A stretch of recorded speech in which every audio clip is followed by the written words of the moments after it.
Back to today's video. In today's video, I'm making my prediction for the 2024 election 9 days before the presidential election. This is not my final prediction. I will be releasing my final prediction a week from now. That being said, this is my second to last prediction for the 2024 election as early voting day is coming in. Approximately 40 million Americans have already voted in early voting as of the time we are making this video on October 27th, 2024. And so what we're seeing right now is our 2024 electoral map with approximately all 43 states being filled out. 7 states here left as being blank. 1 congressional district in the state of Nebraska as being left blank as well. And so what we're going to do right now is we're going to take a look here at some of the early voting that has been coming in. And so what I have right now is I do see that you can see right now in front of your screen right now is the early voting results. And so with the early voting, basically what they're allowed to tell us is they're allowed to tell us what the registration of each of the people who actually voted. So the party registration of the people who actually voted. And so the party registration is a predictor in some sense for what the actual results will be. That being said, it is not solely dependent on the party registration due to the fact that people do obviously break away from their party many times. And we have been seeing that over the past few weeks or so, for the past 1 week or so, Republicans definitely have been gaining here in the early vote. They were down by a pretty big margin at one point, but now they have been gaining a lot of traction here and have been really gaining a lot of traction here in the early vote. And so taking a look here at the state of Michigan, currently Democrats here have a 14 percentage point lead. In the state of North Carolina, Republicans have a 2 percentage point lead. In the state of Georgia, they have a 4 percentage point lead. In Wisconsin, they have a 13 percentage point lead. In Pennsylvania, they have a 30 percentage point lead. In Nevada, they have a 6 percentage point. Republicans have a 6 percentage point lead. In Arizona, Republicans have also a 6 percentage point lead. And so those are some of the early results. Now, you could obviously see it for all of the states, but I'm just going to take a look at the battleground states in particular. And in general, overall, 40% of the registered voters are Republican, 42% registered Democrats, 18% registered independents. Now, what I'm going to take a look here is basically where we were a while ago. So going back to 2020, I'm going to take a look at some of the 2020 results in some of the particular swing states and compare that to how they are right now.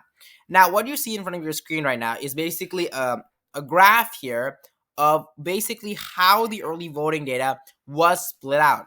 So you can see here in the state of Georgia in 2020. So this is comparing it from 2020 to 2024, how the early voting party registration ended up working out. So this is here in 2020 in the state of Georgia. This is 2 weeks before the election. So 2 weeks before the election in the state of Georgia, which would be right now we're approximately 9 days away from the election. So this would be approximately, let's say, what is it? I think 5 days ago. So approximately 5 days ago, basically, before the election. The early voting data in 2020 showed in the state of Georgia the Democrats had approximately 52% of the vote in the state of Georgia. And of the voters who were early voting, approximately, let's say, 35% were registered Republicans. Now, when I say registered Republicans, that does not necessarily mean that they're a Trump voter. Then, when the votes were actually tabulated in the early voting, you saw that approximately 43% of the votes went to Donald Trump, and approximately 55% of the votes went to Joe Biden. They went to Joe Biden there. So as you can see here, both parties in the state of Georgia ended up overestimating their early vote margins. That's why when you see here, for instance, in Michigan here, Republicans and Democrats have a 14 percentage point lead, not necessarily true. Because in the state of Michigan here, you can see Republicans have approximately 38% of the vote. In 2020, they had a similar margin there in the state of Georgia, yet they ended up winning approximately 44% of the early vote. Now, keep in mind, this is just the early vote. Day of voting is typically more favorable for Republicans, so keep that in mind as well. And then we take a look at the overall results here of the votes. You can see here that it was a very, very close election. Democrats slightly ended up winning there. Now let's compare that to the 2020-2024 early voting data to date. To date means as of 2 weeks ago, all right, as of 2 weeks before the election. So in 2020, the early voting data as of that day, what did show Democrats there with approximately a 2% lead there in that state. Now let's take a look at it 2 weeks before the election in 2024. Now, the results have gone a little bit different now in the state of Georgia. In fact, Republicans are currently leading in the early vote by 4 percentage points. But if you take a look at this, approximately 5 days ago, Republicans here are overperforming 2020 margins here of early voting. So when you compare to 2020 margins, Republicans definitely are doing a little bit better. In the state of Michigan in 2020, now that I've explained how this whole system works, in the state of Michigan, that Republicans here were down a little bit up to like 30% or so. Now Republicans here are almost at 40%. In North Carolina in 2020, Republicans were at around 28%. Now they've gone up a little bit to maybe even 35, 40%, 35 percentage points or so. And you can keep on doing that. Pennsylvania, they were down in 2020. Now they're gone up. And remember, most of these states that I'm pointing out here voted for each of their presidential candidates by around 1 to 2 percentage points. Georgia, in particular, voted for Joe Biden by 0.23 percentage points. That was one of the states that was the state where Donald Trump had his infamous phone call of talking to that Florida state official and asking him, "Could you please give me 11,000 votes?" And so that just goes to show how close these races are, and the fact that Republicans definitely are overestimating themselves here in several of these states. Now, you could give a reason. One of the reasons why people might be giving is due to the fact that Republicans have more confidence on early voting now compared to 2020, which might be true as well. So you don't have to take this entirely off of face value, but that is one of the things that you had to consider. Let's take a look at the current polling data right now. So currently you can see here in the 2024 polling, I have updated this from last week. And so currently Republicans here have gone down a little bit compared to where they were about a week ago in the terms of the polling data. They've gone up since then in the early voting and the mail-in voting and things like that, but they've gone down in terms of their polling data. A little bit down, not too much. So for the 2024 polling data, currently Donald Trump's leading in the state of Wisconsin by 0.2%, in the state of Michigan 0.2%. Let me just go ahead and zoom in a little bit here. All right, good. So in the state of Wisconsin, 0.2 percentage point lead. In the state of Michigan, 0.2 percentage point. Pennsylvania, 0.6 percentage point. Georgia, 2.2 percentage points.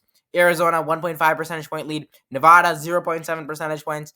And North Carolina, 0.8 percentage points. So as you can see, Donald Trump is leading in all of these states. And so that's a pretty good for Donald Trump here, the former president, in all of these states. And if you compare that to the 2020 election, you can see that Joe Biden was leading in a majority of the polls. The only states that Joe Biden was actually leading in were the states of North Carolina and I believe Georgia and North Carolina were the only two states that Joe Biden was ended up leading in. And so that's how the polling data is right now. Now, the way this entire sheet works is that if the number is negative, that just means that the Republican is winning. If the number is positive, that means the Democrat is doing that. Okay, Democrat is in the lead. So, for example, here 2020 margin of error here, 6.1% just means that the polling data overestimated Joe Biden by 6.1%. 0 percentage point lead means that the polling data overestimated no one by 0 percentage points. Negative 1.2 percentage points means that the polling data in 2020 overestimated Trump by 1.2 percentage points. So that's what this entire, when I say negative and positive, that's what it means here. But as you can see, Donald Trump is in the lead here. And if you were to apply 2020 margin of error to these polls, which I don't believe that the polling data error in 2020 will exactly follow up. But just in a hypothetical, let's say the 2020 margin of error is exactly how it was in 2024. Donald Trump would end up winning in all of the swing states by around 1 to 6 percentage points. And so that's basically how these margins are working as of right now, with him ahead in all of these states here. And so that's for some of the early voting and things like that. Now let's take a look here at the electoral map here. Sorry, not the electoral map, but let's take a look here at the 538 aggregate. And so currently in the 538 aggregate, you can see that Donald Trump in all of these polls here, he currently has a 54% chance of winning the election. And Kamala Harris has a 45% chance of winning the election. And so currently this is a pretty good margin of victory here, 9 percentage point lead here as far as the percentage of winning here in these states. And he has 277 electoral votes, which is quite a big margin here compared to where he was. In fact, this is the highest margin that he had since about quite some time, actually. The last time he had this big of a lead in terms of the electoral vote was in July 28th.